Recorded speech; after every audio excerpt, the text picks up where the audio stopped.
Hi, dreamers. Thank you for learning with us today on Dream Speak. I'm Rica. And I'm Thomas. And this is the podcast about dreams that teaches you a complete system to help you listen to your dreams and get the guidance they're providing you every day. The dream we have for you today is all about the wisdom of a clearly spoken message. Stick around for Behind the Dreams, where we will demystify one of the most challenging symbols in a dream. Without further ado, singing ants and death.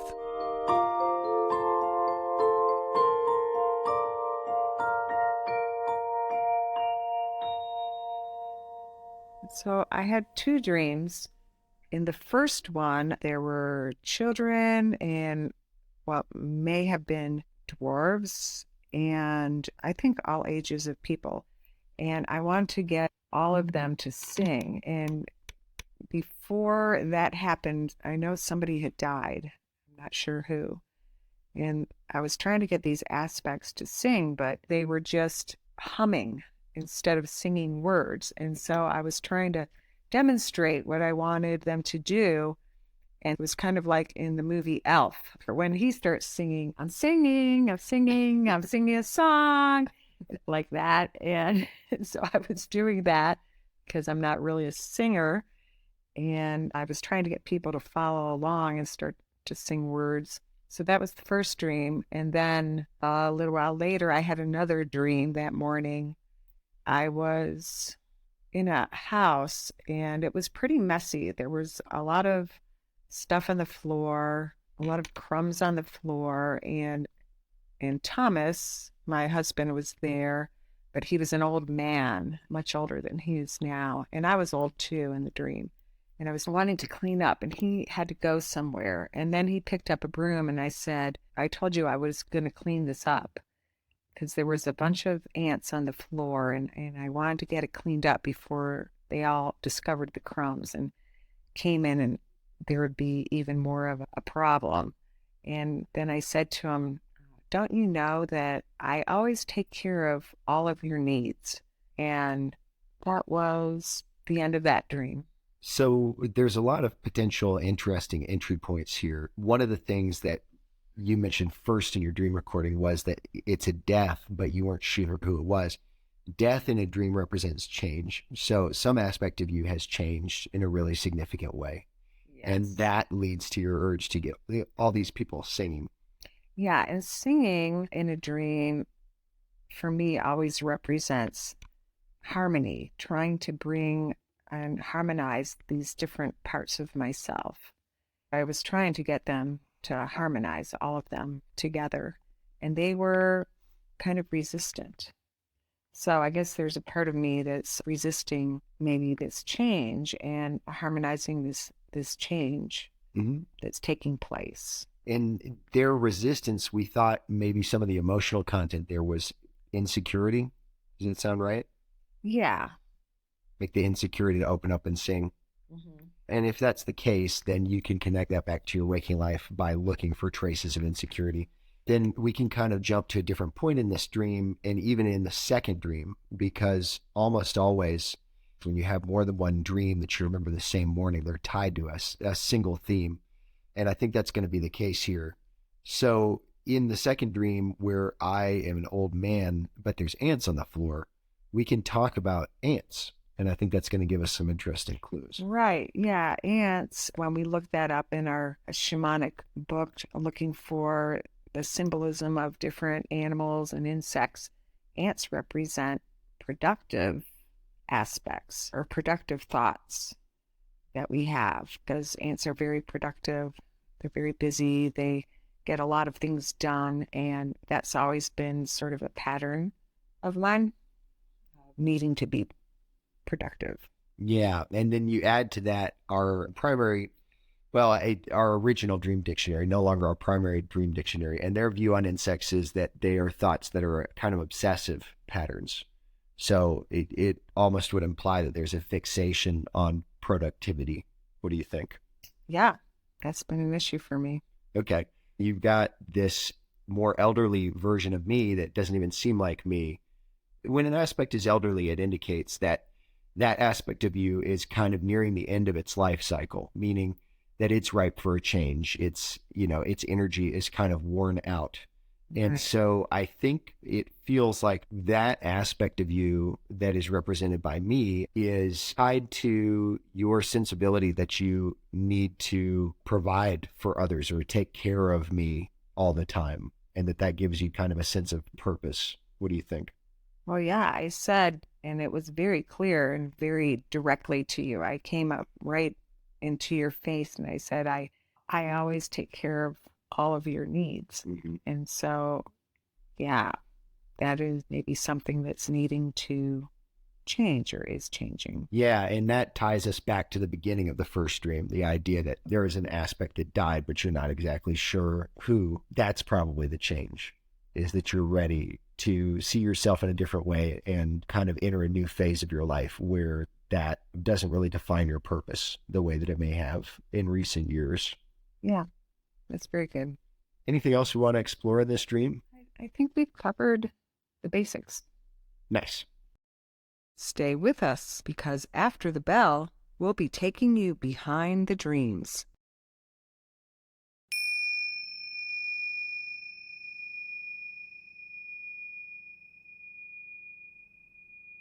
Welcome back. This is Behind the Dreams, where we share the secrets we use every day to understand our dreams. I found this dream really interesting. What did you find the most interesting about it? Well, one thing that stood out to me was the words that I spoke to you. They were very clear, and that doesn't happen that often for me in dreams. And when it does, I tend to remember it. It's like it wants me to pay attention to those words. That's really interesting. Yeah, I'm wondering if some of our listeners out there might have words in their dreams all the time. Everybody is different, but I'm a lot like you. It's not often that I remember a specific phrase in a dream, and it really gets my attention. Yeah, and sometimes I've even seen words written out, like on a whiteboard or something. Wow. And that is always really interesting. And sometimes I see things written out and I can't remember what they are, and it drives me crazy. And, it's interesting, too, because pretty much every time you have a phrase in your dream, it does play a really big part in the meaning. Mm-hmm. And what did it tell you in this dream? Well, the words were, I always take care of all your needs. And so that really was a key in a lot of ways to this dream, because it's something that needs to change for me. Interesting. Yeah. And, when we start analyzing a dream, it's always neat to be curious about things that get our attention and to keep them in mind. But really, the basic process never changes. We always start out looking for the symbols and the people, the aspects. Every time we have a dream, we're thinking, what are the big symbols? What are the main aspects in this dream? What did we have for symbols? Let's review. Okay, we had ants, which was, quite distinct. We had singing. There was death. And then there was remembering the words. I'd say those are the main ones. And we had aspects in this dream, but not very many. In fact, you know what? It was just you and me. You and me. Yep. And our relationship as spouses is relevant. Why don't we just start right there? Okay. Let's talk about why it matters to have a partnership or a spousal relationship in a dream. What I would say is first things first, is to understand that in a partnership, if it's not a same-sex partnership, you're going to have the opposite gender rule in effect. And so your partner is going to have opposite gender to you, which tells you right off the bat, they're representing an aspect of your subconscious, not your consciousness. And similar to how we feel about each other when we're awake, deep in our subconscious mind, these are pieces of ourself that are going to make us feel a sense of support, a sense of persistence or consistency in our lives, depending on how long the relationship is. And of course, everything in a dream always has its contraries. If the relationship is really on the rocks, it could be that there's a part of our subconscious that's really in turmoil. There was also the fact that you were aged in the dream. You were elderly, as was I. And so when we look at the age of the aspects that's relevant too. Because if we're older in a dream, that often means that we've gained wisdom, that we have gone through a lot of experiences and we have wisdom. It can also mean that this part of us may not be relevant for that much longer. That's good. Yeah, and maybe in need of a change. We cover the issue of dealing with people and understanding people in our dreams in a lot more depth in a video that we made. So check that out if you're interested. You know, opposite to that, it doesn't apply to this dream, but when we're looking at dreams that have very young people, children or babies, right? We think of babies as being new ideas. We think of children as being basically in a space of learning, especially experiential learning, but not really ready to step forward and make a big impact on our day-to-day life yet. Mm-hmm. And actually, we sometimes could be pregnant in our dreams, and that's when we're gestating a new idea.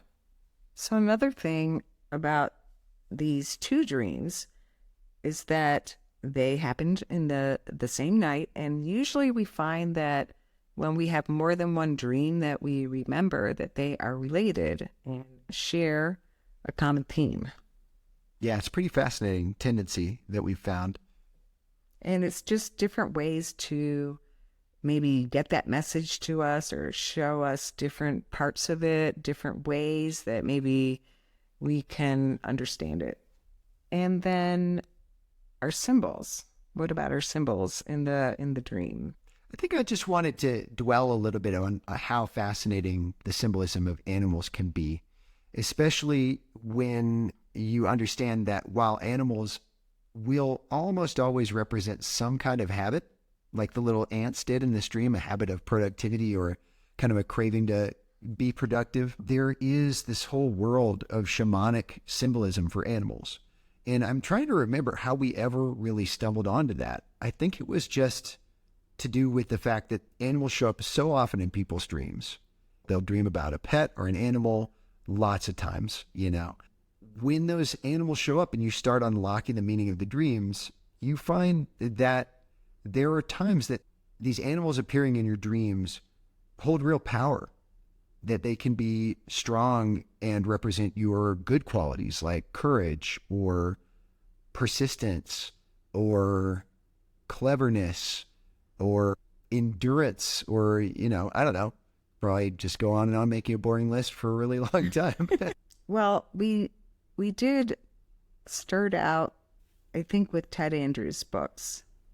And he has several books, but I think the one we started out with a decade ago, at least, was Animals Speak, right? And then Animal Wise has some of the maybe lesser known or less common animals in it. So we use both of those regularly. And he's got a lot of detail in there about the totemic significance of different animals, birds, insects, and it's been really helpful.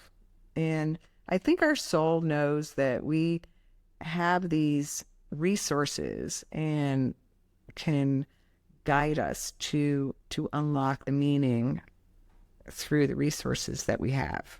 That's a great way of putting it. It's like our inner self might, through that inner knowing, weave in some of these symbols that might be present in books that we have. Mm-hmm.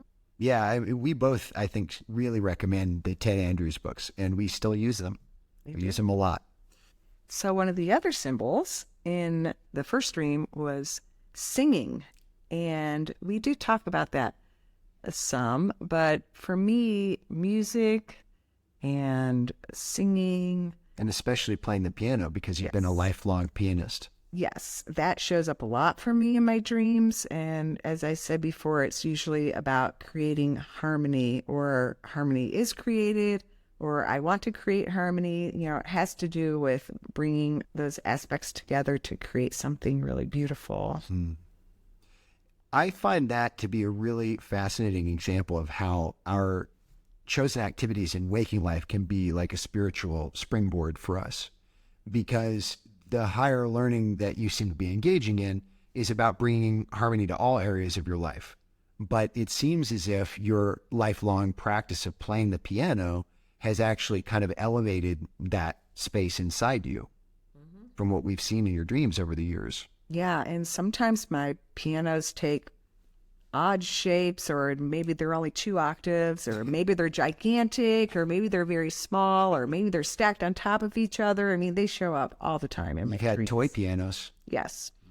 And it, it just highlights something for me. All those different pianos are trying to show me something.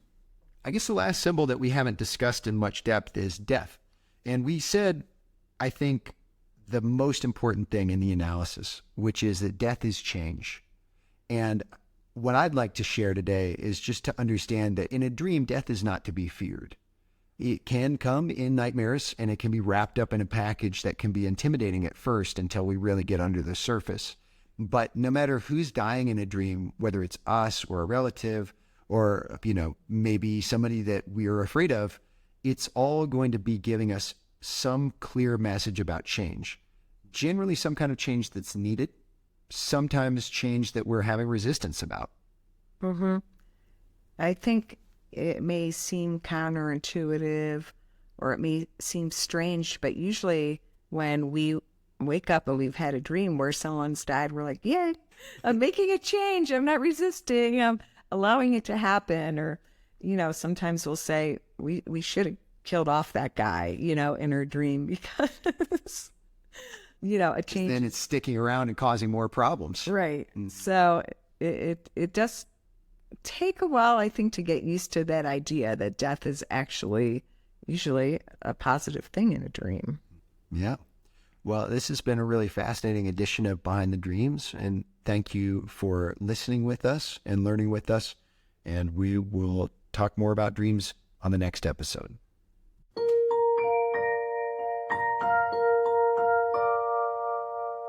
You can find this podcast on all popular streaming services.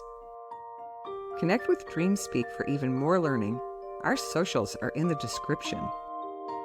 Check out our YouTube channel for a free introductory dream course. Submit a dream at dreamspeak.us. Our theme music was composed by me, Rica. This podcast does not constitute medical advice. If you have concerns about your well-being, talk to your doctor or a mental health professional.